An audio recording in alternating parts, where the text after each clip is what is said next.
네, 안녕하세요. 정고수의 땅 따먹기 정진관입니다. 오늘은 미래철도 투자 전략이라는 주제로 대화를 나눠보도록 하겠습니다. 부동산은 무조건 교통 플러스 인구죠. 교통이 좋은 곳엔 사람이 몰리게 되어져 있고 이미 사람이 많은 곳이라고 하면 정부에서 좋은 교통편을 넣어주게 되어져 있다. 그때 그곳 일대에 남들보다 먼저 나의 소중한 자산, 작은 씨앗이 묻혀져 있다면 그 씨앗은 철도가 들어감에 따라 들어가면서 들어가는 중에도 들어간 이후에도 꾸준하게 가격이 올라가더라. 그곳을 선점하자. 이 부분에 대해서 말씀드리고 있습니다. 제 오른편에 문재인 대통령께서 이렇게 이야기하시죠. 대통령이 바뀌어도 철도 투자는 계속됩니다. 어디에 어떻게 투자가 이루어지는지 살펴보도록 하겠습니다. 이러한 책이 있죠. 어떠한 환경에도 끄떡없는 부동산 원론, 대통령이 바뀌어도 부동산은 안전하다. 절대 책 선전 아니고요. 뒤쪽에도 자세히 내용 살펴보겠지만 철도라는 계획은 사실 현 정권에서 세우더라도 이 정권 때 완료가 되지 않아요.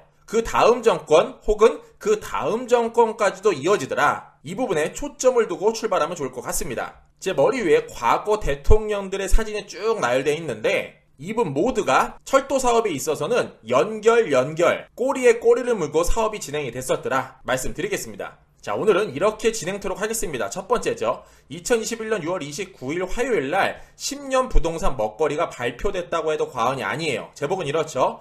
비수도권 광역철도 확대 등 중장기 철도 투자 방향 제시, 제4차 국가철도망 구축계획 2021년부터 30년까지를 의미하죠. 철도산업위원회의 심의 결과 발표. 두 번째로 기본 추진 정책과 방향에 대해서 살펴보고요. 마지막으로 119.8조라는 어마무시한 예산이 잡혔죠. 이게 어딘가 풀린다는 겁니다. 그렇다면 나는 남들보다 먼저 어느 지역에 씨를 뿌려놔야 할지 큰 그림 살펴보는 시간 갖도록 하겠습니다. 출발하겠습니다.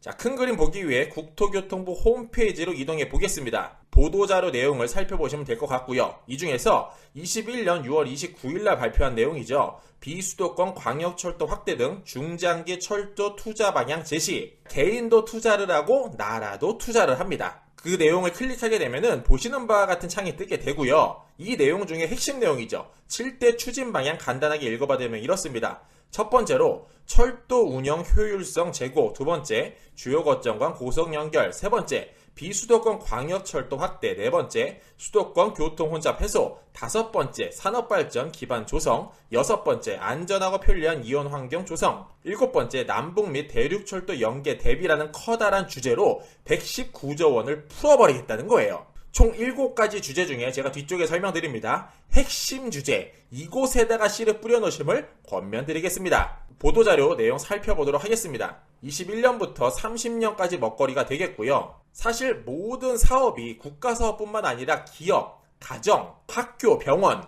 어떠한 곳이든지 계획만으로는 사업이 진행되기가 어려워요. 반드시 돈이 필요하다는 뜻인데 이 돈이 어떻게 흘러가는지를 살펴보려면 예를 들면 이렇죠. 국토교통부 보도자료인데 전년도 말 20년 12월 2일 날에 차년도 예산이죠. 21년도 국토교통부 예산 및 기금 운용 계획안 57.1조 원 확정. 이렇게 보도자료 발표를 합니다. 이게 무슨 뜻이냐면은 차년도 예산안을 전년도 말에 모든 것을 결정을 하죠. 이처럼 지금 21년부터 30년까지 커다란 플랜을 발표했더라도 이 119조 원 그 내용만 믿고서 투자할 게 아니라 당장 22년도 예산안 21년도 말에 풀리겠죠. 알 수 있겠죠. 이 부분에 반드시 초점을 맞추고 국회에서 어떻게 결정을 하는지 국토교통부에서 어떠한 곳에 어떻게 예산을 뿌릴지를 살펴보고 투자하시기를 권면드리겠습니다. 다시 본론으로 돌아와서 빅피처 이렇게 흘러간다고 합니다. 첫 번째로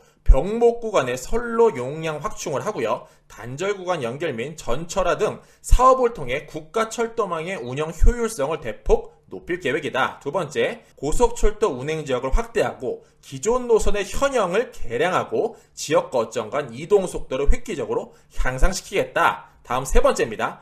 비수도권의 광역철도를 대폭 확대하고 지방 대도시권 조성 및 국가균형 발전을 위한 핵심 인프라로 조성할 계획이다. 다음 네 번째입니다. 수도권 교통 혼잡의 문제를 해소하기 위해서 광역급행 철도 등 신규 사업을 추가적으로 넣도록 하겠다. 마지막 다섯 번째입니다. 화물열차가 운행할 수 있는 산업철도 노선을 건설하여 기업의 경제적 활동을 지원하고 철도 산업 발전을 위한 핵심 기반시설을 고도화하도록 하겠다라는 커다란 5개 주제를 봤는데 핵심 내용은 이거 같아요. 사람을 나르거나 물자를 나르거나 이거를 조금 더 빨리 하겠다. 이 철도의 속도를 조금 더 빨리 늘려서 그 시간을 단축토록 하겠다. 이렇게 핵심 내용을 살펴볼 수 있을 것 같고요. 그 예산으로 총 119.8조 원을 21년부터 30년까지 집행토록 하겠습니다. 라고 발표를 했습니다. 자, 이 중에서 핵심 테마 내용 5가지, 어느 지역에 어떻게 몇 메다가 연결이 되고 예산이 얼마가 집행될지에 대한 표도 나와 있는데 크게 5개 주제로 구분이 되어져 있습니다. 첫 번째로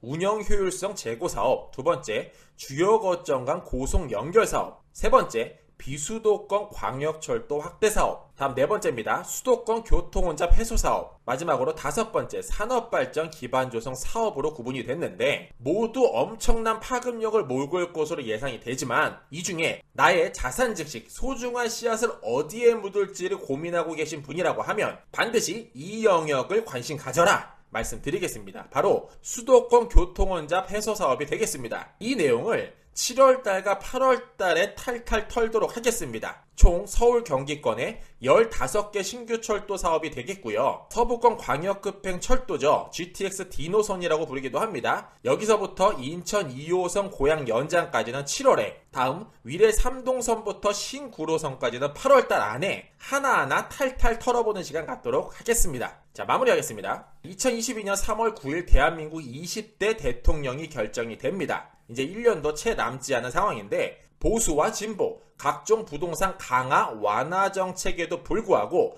정말 많은 변수가 존재를 하죠. 그러나 지금까지 대한민국 부동산은 우상향 곡선을 꾸준하게 그려왔습니다. 그렇다면 대한민국 전반의 부동산은 우상향 곡선을 그릴지 몰라도 분명 집값이 떨어진 곳도 있고 말도 안 되게 폭발적으로 오른 곳도 있죠. 자, 앞으로 2030년까지 10년 먹거리 답은 정해진 것 같습니다. 남들보다 먼저 알고 꾸준히 관심 갖고 소중한 씨앗 심어놓고 인내심을 가지고 기다리신다면 반드시 좋은 결과 가져올 것이라고 정고수 단언드리며 앞으로 2달간 신나게 한번 달려보도록 하겠습니다. 다시 한번 강조드려요. 대통령이 바뀌어도 철도 투자는 계속 이뤄지고요. 부동산은 안전하고 GTX 시대 돈이 흘러가는 길에 투자하라. GTX뿐만 아니라 서울 경기권 더불어서 대한민국 한반도 더 나아가서 북까지 어떻게 연결되는지 이 부분에 초점을 가지시고 관심을 가지시고 앞으로 살펴보시면 좋을 것 같습니다. 이상으로 정고수였습니다. 안녕.